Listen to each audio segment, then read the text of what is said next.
Eu posso repreender um profeta quando estiver profetizando algo que não condiz? Sim. Na hora. Na hora. No meio da igreja. Epa! Isso é até bom pra ele vigiar. Boa. Aconteceu um episódio recente que a Fernanda Brum estava pregando numa igreja e uma pessoa começou a profetizar, ela repreendeu. Porque, segundo ela, todas as vezes que alguém estava pregando, essa pessoa se levantava para profetizar no horário da mensagem. Tem outra pergunta aí, Léo, da Alessandra, é isso? Eu tô lendo aqui que ela falou da primeira Reis. Porém, ele lhes disse, também eu sou profeta como tu. E um anjo me falou pela palavra do Senhor, dizendo, faze eu voltar contigo à tua casa, para que coma pão e beba água. Mas mentiu-lhe. Ele é um falso profeta?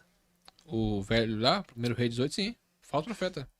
E que não era mais usado por Deus, né? Já tinha pendurar chuteiras, mas tava pra enganar ele funcionava ainda, né? Pra fazer as coisas erradas ele tava em atividade. É que ele acostumou e ia soltando as coisas, né? Então esse é o Outra problema. Isso é interessante. pergunta. Você pode Aquela lá, Léo? Aquela lá? Você pode me corrigir também. Ao meu ver, se são verdadeiros profetas, o fruto sempre é verdadeiro e frutífero. Porém, o problema nunca é o fruto, e sim onde ele é semeado. Deus pode mandar um verdadeiro profeta em uma terra que não vai frutificar? Sei lá, uma igreja que está afastada de Deus, então que ele não vai gerar esse fruto? Não, Deus manda. Aliás, se Deus faz, Deus fez isso, né? No Antigo Testamento, Deus fez isso. Deus mandou Isaías, Jeremias, Ezequiel profetizarem para o povo, casa rebelde, Ezequiel capítulo 2. Profetiza Ezequiel, né? Quer ouçam, quer deixem de ouvir, porque eles saberão que houve no meio deles um profeta. Então isso é importante. Eita! E Isaías capítulo 6, Isaías ia profetizar e o povo não ia ouvir, o povo ia ficar com o coração duro, e Isaías pergunta, até quando, Senhor? Eu vou profetizar e ninguém vai dar ouvida. Deus fala, até o dia do juízo, até quando as portas vão ser acabadas. Então, Deus semeia a semente para o povo não ter desculpa. Nós não ouvimos, né, a palavra. Não, vocês ouviram sim, vocês que não deram crédito. E eles ainda vão se falar, e ele complementa falando que eles vão se prender vamos chamar, nas doutrinas deles, né? Vão se esquecer de Deus, né? O Erivaldo perguntou aqui, pergunta pra eles, acreditam em profecias para casar? Olha, sim, Deus fala, né? Deus orienta, Deus mostra, nós somos pentecostais, e por que não? Né? Deus, a pessoa que está em dúvida, que está realmente ali precisando de uma resposta, uma direção, Deus dá direção para tudo. Isso é algo que isso é uma espécie de ranço sensacionista. É uma pessoa que está aderindo à teologia reformada e não está querendo dizer que não tá, que tá. Mas Deus fala, Deus direciona, Deus mostra o caminho, né? Aqui, lá em Salmo 25, né? Diz que o segredo do Senhor está com os que os temem. E o caminho, Deus vai lhe mostrar o caminho que ele deve seguir. Então Deus mostra. Mas, por exemplo, o pentecostal e o reformado, tem muita diferença? Tem muita diferença. O pentecostal, ele crê nas doutrinas próprias, típicas ali por exemplo, da Assembleia de Deus.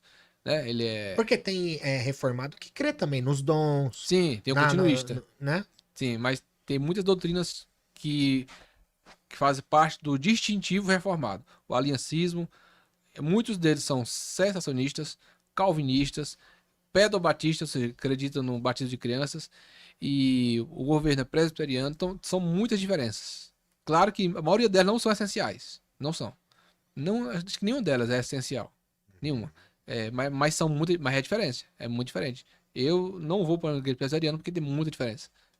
No corpo doutrinário, não essencial, né? O essencial cremos no mesmo, por isso nós somos irmãos. Mas no essencial, são totalmente distantes. Mas podemos entender que uma é mais bíblica que a outra? Sim, uma é mais bíblica do que a outra, Mais com certeza. saudável, né? Para mim, eles estão um pouco mais distantes da Bíblia. Em aspectos não essenciais, né? Lembro sempre disso.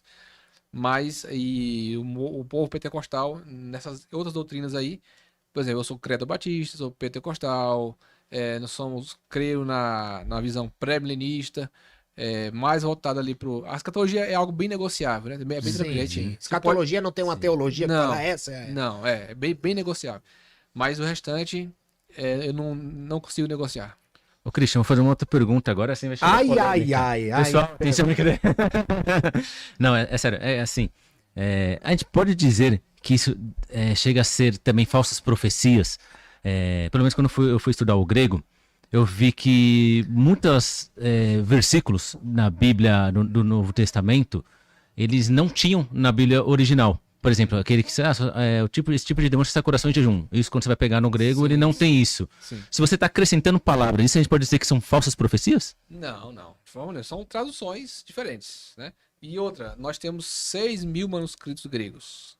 É muito manuscrito, né? Sim. Cada linha de tradução vai pegar uma família. Tem a família bizantina, tem a família do texto Isso. Receptus, tem o texto maçorético, tem o texto tradicional. Então, são traduções diferentes. E todas elas são legítimas, todas elas contribuem para a mesma finalidade, né? Que é levar a palavra de Deus ao povo nos mais diversos diferentes idiomas. Então, isso tem que estudar crítica textual, né? Para saber qual tradução está sendo mais fiel ao texto original. Então, não é... Agora, falsa profecia seria a Bíblia da Testemunha de Jeová, que é a Bíblia interpolada, manipulada, para favorecer as crenças desse grupo religioso, que são Testemunhas de Jeová. É uma falsa Bíblia, né? Essa é a Bíblia da Testemunha de Jeová. Então, esse grupo, aí sim, essa Bíblia não vale, né? E é só quando, que nem você falou, da Testemunha de Jeová que foi modificada. Por exemplo, as Tem que outras também. possuem mais, que nem vai ter os apócrifos, tudo Isso, essas também a Bíblia são. católica, questão do Antigo Testamento também, o Antigo Testamento católico. Os livros apócrifos só têm valor histórico, não tem valor doutrinário, canônico, só histórico. A Bíblia inclusiva, né, a Bíblia que manipulada também, a Bíblia gay, né, também não aceitamos. Só a Bíblia que realmente está no segmento protestante. Agora, Cris, e Ruth, uma pessoa, um profeta que está em pecado oculto, mesmo assim pode ser usado por Deus? Pode. O cano, a água que passa pelo cano, né? O cano tá sujo, né? O cano embaixo da terra, mas a água que passa por dentro dele é limpa. Né? Então, a mensagem que vem de Deus, a profecia que vem de Deus é limpa. Essa daí foi forte, hein? Mas o cano Meu Deus, que é isso, gente? É aqui no GuigoCast que você ouve Bíblia. Não, eu ia falar que todos nós estamos em pecado. Se fosse assim, ninguém ia Não, poder... pecado oculto. É Você pecado. sabe que tá errando, não se arrependeu, tá fazendo e tá profetizando. E isso engana Massa. o falso profeta. O fato dele estar sendo usado. E profecia, ele acha que, Tá olha, sendo- eu estou sendo aprovado, então, que Deus está me usando. Não necessariamente. Sim. Isso aí é brabo. Meu Agora, Deus do céu. eu Solta o tive- verbo, Miss. eu Você tive tá uma- calada hoje, hein? Eu tive uma experiência terrível ano passado, já em dezembro, no final ali dos meus compromissos de dezembro. Eu fui atender uma igreja no Paraná e a pessoa falou assim pra mim: olha, eu vou pagar sua passagem de volta, mas eu não dou oferta para pregador e tudo mais. Eu disse assim: não, pode ser Deus que esteja usando essa situação para revelar o meu coração. Então eu fui. Eu fui sem receber oferta nem nada. E chegando lá, preguei a palavra no tema que essa pessoa me passou. Terminando a mensagem, ela tinha comprado uma passagem de ônibus num limite bem pequeno para eu chegar só no tempo de chegar na rodoviária mesmo e viajar. Terminando a mensagem, ela recebeu o microfone, passou a oportunidade para alguém cantar e falou o seguinte: ó, dentro do carro vai ter um lanche para você, meu esposo vai lhe levar com a minha filha e tchau. Eu disse: bem, tudo bem, me desculpe qualquer coisa, né? Eu fiquei assim, sem saber o que tinha entendido, né? Aí o esposo dela demorou por algum motivo, ela subiu no púlpito e começou a entregar a profecia. Ó, você aí, eu tô vendo que você precisa, Deus tá querendo te abençoar, mas você precisa tomar uma atitude, e a atitude sempre é voltada para algo que beneficia a pessoa, né, na maioria das vezes que tá falando. E ali eu vim embora, chegando na rodoviária, eu falei assim: eu só queria o dinheiro do Uber, para pagar o Uber da rodoviária da minha cidade até a minha casa. E ele colocou muita dificuldade para me dar o valor do Uber. E eu fiquei olhando. Se fosse um falso profeta que tivesse ido, falado várias coisas em nome de Deus, Quero 10 pessoas com R$1.000 aqui agora. Né? meu Deus, ela teria aberto o coração. Mas ela ficou chateada comigo a ponto de não agradecer o fato de eu ter ido lá e sequer falar mais comigo desde aquele dia. Porque ela achou uma ofensa eu ter ido na igreja dela, andado 500 quilômetros para ir, 500 para voltar, e não ter entregado uma profecia pro povo que estava lá. Porque o povo também era aquele povo que só vem para receber uma palavra. E ela prometeu que eu estaria lá, uma pessoa de longe, com uma palavra, e a igreja lotou de pessoas que queriam profecia, eles não queriam Bíblia. Então, tal que eu me esforçava para pregar e ninguém reagia com glória a Deus, nem nada. Então, eu pude olhar que realmente tem ambientes que Deus não está presente. Assim, a gente que é cristão, a gente começa a rodar muitas igrejas, né? Sim. E realmente tem igreja que a missionária falou uma coisa que é real. Não tem aleluia. Sim, Não tem glória. O que que tá acontecendo? Você tá pregando a palavra da verdade. sim. Vocês estão aqui, igreja. Pois é, e já aconteceu casos de que eu preguei, o pastor pediu, ao final da mensagem, chama o povo à frente. Eu faço o apelo, tem alguém para Jesus? Não tem. Aquele povo não convidou uma pessoa que não conhece a Cristo para fazer parte para participar daquele culto, para a gente convidar ele a entregar a vida a Cristo. Não tem. Tá, tem alguém querendo receber uma cura? Já vem um número significativo. Tem alguém querendo receber um milagre? Aí vem todo mundo. Terminou, eu fiz a oração pelo povo, fui entregar o microfone. O pastor olhou para mim e disse, mas só isso? Chama de novo o povo à frente. Eu falei, não, pastor, pode chamar, pode ficar à vontade. Porque o povo coloca uma expectativa no pregador, como se todo culto que você for pregar, toda igreja que você for, Deus vai usar você A Bíblia uma não é palavra suficiente.